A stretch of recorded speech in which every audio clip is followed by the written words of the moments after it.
Bienvenue à tous. Aujourd'hui, on s'intéresse à une pratique de guérison ancienne qui est en train de vivre une véritable transformation scientifique. On va découvrir ensemble comment. La hijama, on en entend souvent parler comme d'une thérapie traditionnelle pratiquée depuis des siècles. Mais que se passe-t-il vraiment lorsqu'on décide de la passer au crible de la science moderne? Eh bien, c'est justement tout le travail du docteur Ali Al-Jamal. Allez, on plonge dans sa méthodologie, une approche qui est fondée sur des preuves et qui a pour ambition de transformer la hijama en une véritable science, avec des résultats mesurables et reproductibles. Pour bien comprendre sa méthode, on va l'explorer en 5 étapes clés. On va parler de l'approche scientifique, des piliers de la méthodologie, de l'anatomie, de son fonctionnement et bien sûr des preuves et de son avenir. Alors commençons par le commencement.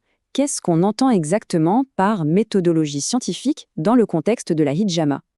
L'idée maîtresse, elle est à la fois simple et assez révolutionnaire. Il s'agit de passer d'une observation un peu anecdotique, du «on dit que ça marche», à un système vraiment rigoureux. Un système où on collecte des données, on les analyse pour évaluer, pour prouver l'efficacité de chaque traitement. C'est un vrai changement de perspective. Pour que ce soit plus clair, prenons un exemple concret, le traitement d'une migraine. Avec cette méthode, absolument chaque variable est documentée. Le type de douleur, sa sévérité, la fréquence des crises. On va aussi spécifier précisément les points de ventouse qui sont utilisés sur la tête et le cou.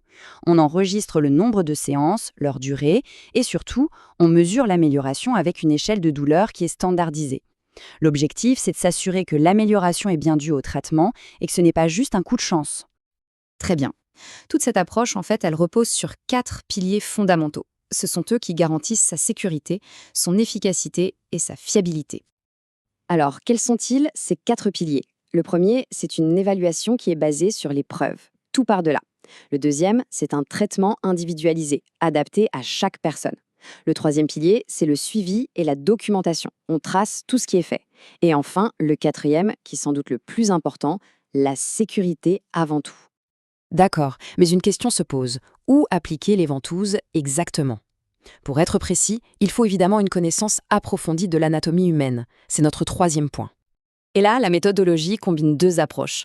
D'un côté, l'anatomie régionale, qui permet de se concentrer sur des zones bien spécifiques du corps pour identifier les bonnes voies veineuses et nerveuses, et de l'autre, l'anatomie systémique, qui, elle, étudie les grands systèmes du corps, nerveux, circulatoires, etc., pour comprendre comment tout est interconnecté et comment la thérapie va agir sur l'ensemble de l'organisme. Et ça nous amène à des zones cibles très importantes, notamment le long de la colonne vertébrale. Par exemple, si on applique la hijama sur la zone du rachis cervical, on peut directement influencer des douleurs ou des tensions dans le cou, les épaules et les bras. Plus bas, au niveau thoracique, ça va concerner la poitrine ou le haut de l'abdomen, et ainsi de suite pour les lombaires et la zone sacrée. On voit bien qu'il y a une cartographie très précise.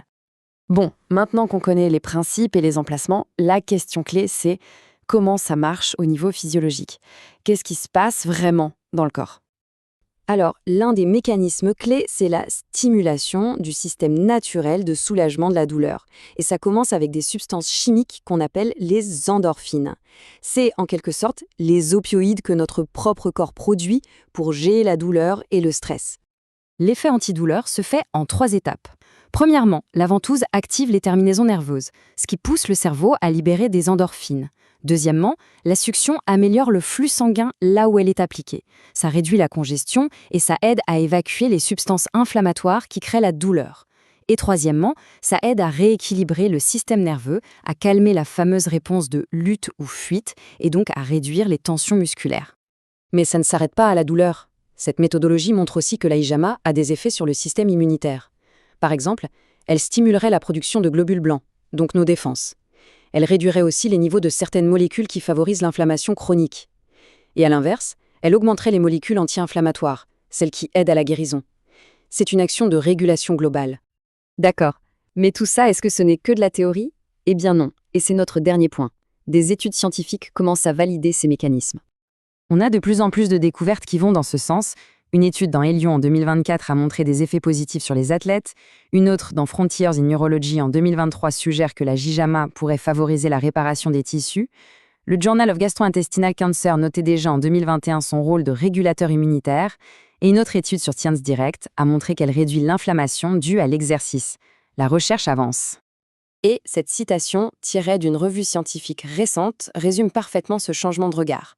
La hijama pourrait fonctionner comme un régulateur naturel du système immunitaire, ce qui aide à réduire l'inflammation et à promouvoir l'auto-guérison. Le mot-clé ici, c'est vraiment régulateur. On aide le corps à se guérir lui-même. Finalement, ce qu'il faut retenir, c'est que l'application d'un cadre scientifique strict, avec une méthodologie rigoureuse, permet à la hijama de passer du statut de simple pratique traditionnelle à celui de thérapie structurée et surtout basée sur des preuves solides. Et on termine avec une pensée assez fascinante. À mesure qu'on continue de valider scientifiquement ces savoirs anciens, quel rôle est-ce que ces thérapies pourraient jouer dans l'avenir de nos systèmes de santé? C'est une question passionnante et l'avenir nous le dira.